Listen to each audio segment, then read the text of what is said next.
Welcome to Vidyalankar. This is Professor Nirali Arora and today we'll be dealing with the subject called as object-oriented programming. In the last semester we studied about procedural-oriented programming, also called as structured programming using C. Now in this lecture we'll be dealing with a lot of difference between the other programming approach called as object-oriented programming. Now, in procedural-oriented programming, the focus was more on the function rather than on data. But in case of object-oriented programming, it's completely inverse. So, we would be dealing with something important today related to the different aspects associated with object-oriented programming. Now, the object-oriented programming deals with a real-time entity called as the object. Now, you might be wondering, where is this programming approach used? And how is it that interesting?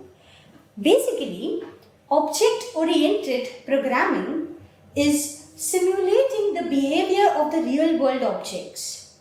Now, every night when I return from work, we have a habit of playing tennis at the tennis courts. And if we play tennis at the tennis courts, I need to book the tennis courts definitely. But every day booking became very tedious. So I asked the owner, why not integrate it in form of a software development or a software of a tennis booking? So here is where a practical example of object-oriented programming came into picture. So what is an object? As I said, real-world entities, so it can be anything. It can be a computer, it can be a student, it can be a teacher, it can be a library management system, it can be a hospital system. Almost anything that comes into your mind as an object is an example of an object which can be used to simulate the behavior in the real-world picture. Next, what are classes then? Classes refer to the collection of objects. Consider a class student.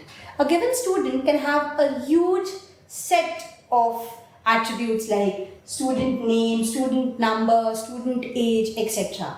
Now these are also called as data members or the set of variables which form the attributes. Now each set of the students can have a different set of functionality, like extracurriculars, like curricular performance. Now all these represent a set of functions. So a given object has both attributes as well as functionality with respect to each object.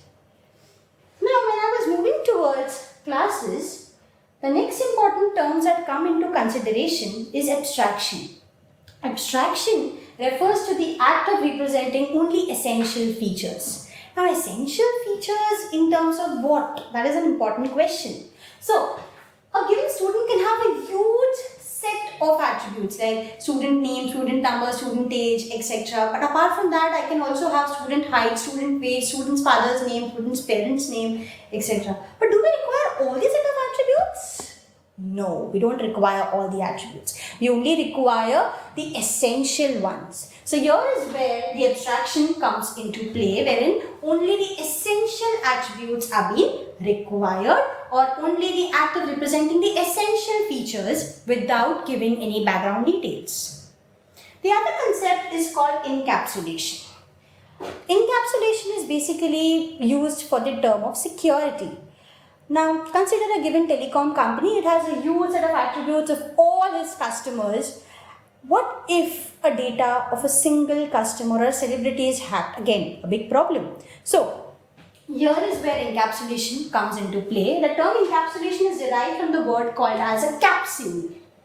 So, when I'm talking about the word capsule, there's a difference between a capsule and a tablet in simplicity.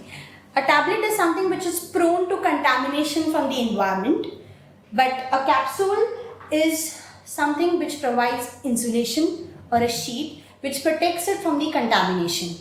So when I'm talking about encapsulation, definitely it provides a kind of a security by using something called as access specifiers. Now there are different types of access specifiers again. You have public, you have private, you have protected. We'll be discussing them in the next topics too. So next important concept is inheritance. Inheritance refers to the process of deriving properties from one class to another class. Suppose if I have something called as a parent-child relationship, it forms actually a form of a relationship. So all the properties of the parent class have been derived by the child class. So what can be the basic advantage of parent to child derivation or the inheritance? Is something when you talk about in case of software development, it is code reusability. Again, there are different types of inheritances, and the next important feature is called as polymorphism. Now polymorphism is something called as many forms. It's basically a Greek word which means many form. Now same functions, same objects on different data providing different results. Again, that is called as polymorphism. We'll be dealing this in a lot of detail. So, thank you students for listening patiently to our lectures. I hope it was an interesting session. Just in case you enjoy the lectures, don't forget to visit our nearest Vidyalankar centers for the next semester too. Thank you. Best of luck.